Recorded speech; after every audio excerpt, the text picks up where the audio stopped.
concludes identity and access management. So we had discussed about all the groups, policies, and all this stuff, and how it will be managed, how we are going to manage IAM user. So the next lesson, the concept should be virtual private cloud, which is AWS VPC, we'll call it as. Okay, so we'll talk about virtual private cloud. So in this section, we are going to learn about what is virtual private cloud, and what is the differences between public, private, and elastic IP addresses, and what is the difference between public and private subnets, and internet gateways, route tables, and NAT gateways, security groups, network ACLs, and VPC best practices. So I'm not sure what's your understanding on the networking side. Patrick, do you have any core networking experience by any chance? Uh, when I did the information technology, yes, we did something on networking. Okay. But I might just refresh my brain. But we did something on networking. I still Okay, have my sure. textbooks with me. Okay, no problem. We'll discuss about those concepts and add on, things which AWS is going to provide in this. So it's more of networking concept in this VCP. We'll create virtual missions, and what are the things that like security groups and all that stuff that we'll discuss in this section. Yeah. Okay. Uh, so virtual private cloud concept. So here we'll talk about first one, the terminologies here. We hear all the terminologies which we'll be discussing in VPC subnet, which is VPC subnet and route table, and elastic IPs and network ACLs, and internet gateways, VPC NAT gateways, and security groups. So we'll go and see each and everything, what it does, and what are the benefits that service is going to give it to us. We'll discuss here. And the direct connect. So when we talk about direct connect, is an alternative way of connecting to the internet while utilizing the AWS Service Cloud. So the direct cloud connect is one of the service which is provided by the AWS.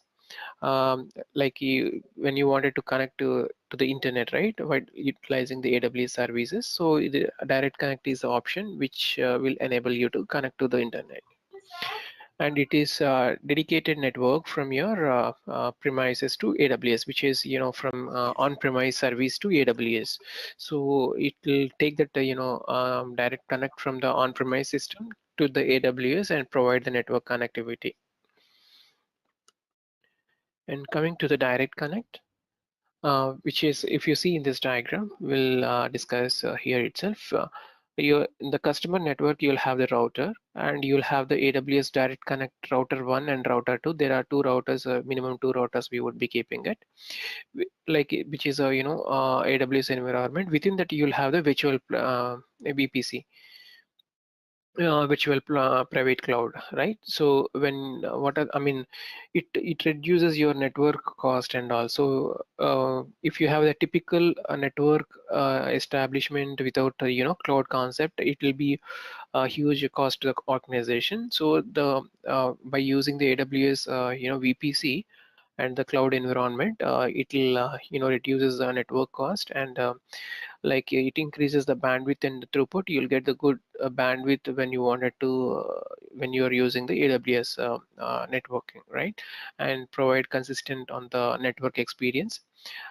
This also, again, when we AWS is having across the world, so across all the locations, you will have this direct connect feature enabled in the AWS cloud, right? Like a port speed up to 10G. So up to 10G, it will support the speed in the direct connect. That's one of the good thing if you have huge data which you wanted to connect in the network. So the network connectivity is one of the important thing in the cloud.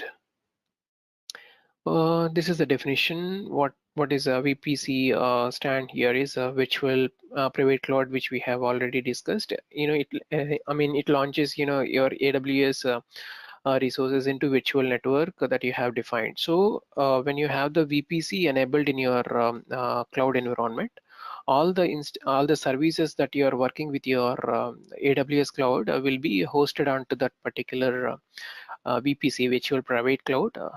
For any customer, sometimes they wanted the private cloud to be enabled for them instead of the public cloud. So that's where all this Amazon or Microsoft, any other cloud providers will come into picture, and they'll create this VPC environment first, and they'll host all the services which is required for the business, along other additional services like IAM, EC2, or whatnot, that services. So this is the one of the basic thing which you need to have as a base to deploy all your cloud uh, features in this. And coming to the VPC diagram, so this is again like you will have the normal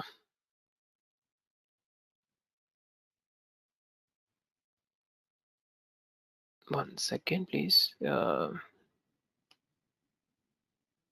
Yeah, so coming to this slide, you'll have the two EC2 instances, which is the Elastic Cloud cloud instances, cloud computing instances. You have one and two, both are private clouds, and also the public key also available. You'll have the subnet informations 1 and 2. And when you're connecting from the gateway, right, so there is a router which is shown as it is shown in the previous slide. Through the router only, when we are connecting to the cloud environment from the your virtual network, and the Amazon cloud uses a network layer for your EC2 resources. So from the cloud gateway, it will take the request to the router, and router knows like to which instance or to which availability zone that particular request to be routed, which we have discussed yesterday. Like availability zones are a combination of your small set of data centers, right? Depends on the availability of the EC2 instances, which it can hold the request which is coming from the source. The router will route that instance to the specific VPC or availability zone within that regions. Okay, I think we came to the knowledge check again. So here the question here is, Amazon VPC is a component of which AWS services?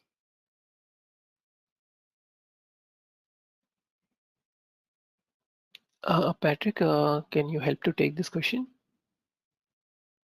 Oh, yeah, sorry, I muted myself again. I said C, networking.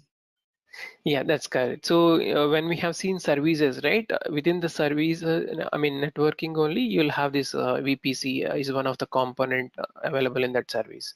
So that way also we can understand, remember when we are working in the future. Okay, so and coming to the next one, Amazon VPC allows you to, there are 4 options here.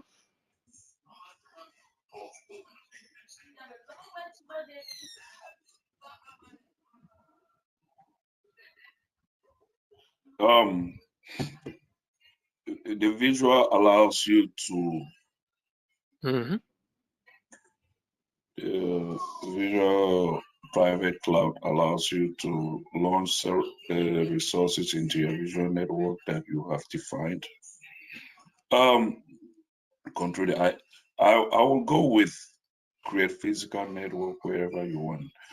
To tell you the truth, this question is a little bit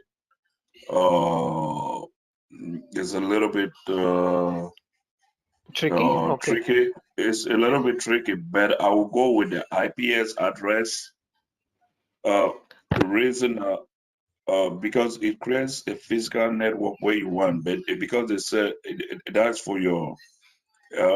When I was looking at the diagram that you had, it shows a region, and in that region there were 2 instances created, but they had their various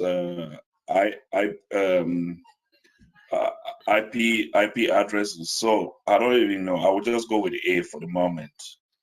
Okay. Yeah, so generally VPC doesn't have any control over IP address. It has to be the same IP address. So I'll correct you here. So it'll be the launch resources into virtual network that you have defined.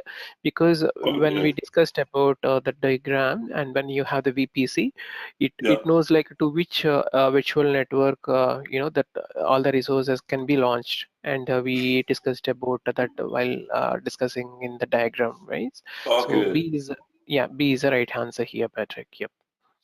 Yeah, I was trying to visualize the diagram to see because I was what I was doing is I tried to visualize the diagram to see what was written in it. Okay, it Okay, doesn't control. Okay, that's fine. no problem. Yeah. Okay, coming to the next one, using virtual private clouds in AWS. So we'll see what is there in these slides. So the default Amazon VPC. So each Amazon account comes with a default VPC, which is pre-configured for your start using the straight away. So when you have created your AWS account, you can just go to the Amazon VPC and see what are the availability zones that you have already pre-configured.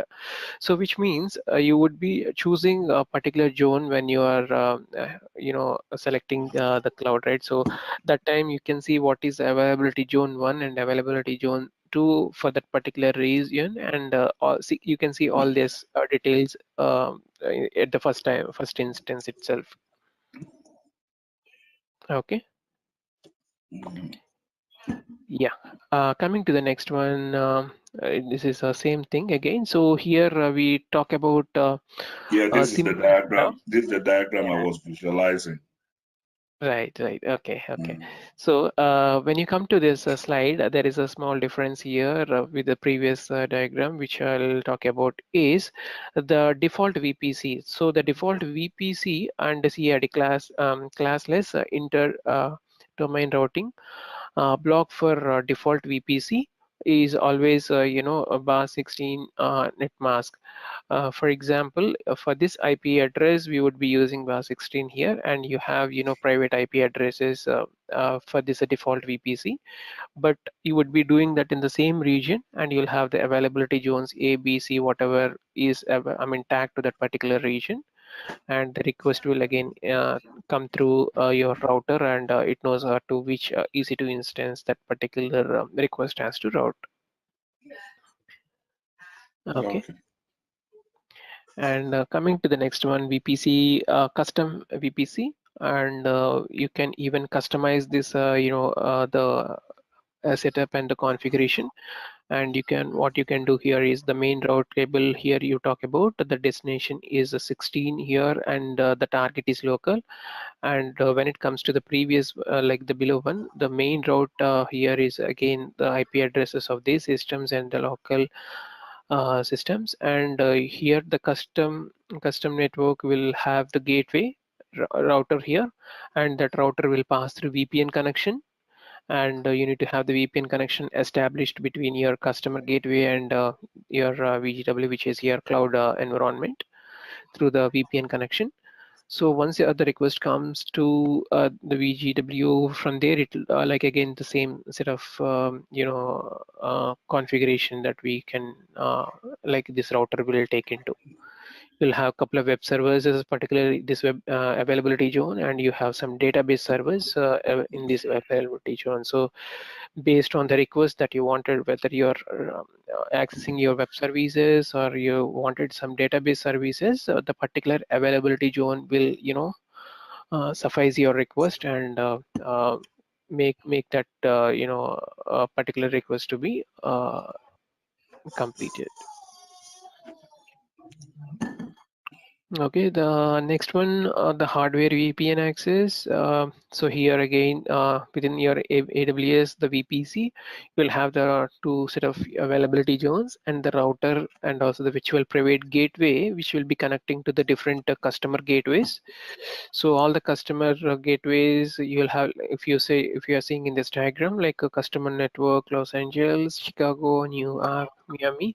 So all these are the customer gateways. So all these gateways through router, it will connect to your VPN connection, which is a secured VPN connection, and it takes the data from the AWS, which is a virtual private cloud, which was hosted in the AWS. So it's all very much secured enough to get this information to the different customer gateways. You can even say this is in a hybrid cloud format or in the environment, because it has the same kind of a setup but different locations, and like connecting those the gateways through the different VPN connections, and the request will come to the virtual private gateway. This is a private gateway. Is this like a customer who has businesses in different locations? Yeah, you can take it like let's say Walmart is having businesses in different locations of the states in US or across the world, right? So they can have the customer gateway to get some information from the like product information from the AWS cloud. They wanted to see what are the products which are available before they're selling it to the customer, right? So Yeah. that information they can check from the uh, AWS cloud before they sell that product to the end user. Okay. Yeah, you can take that as one of the typical example or the scenario for in this case.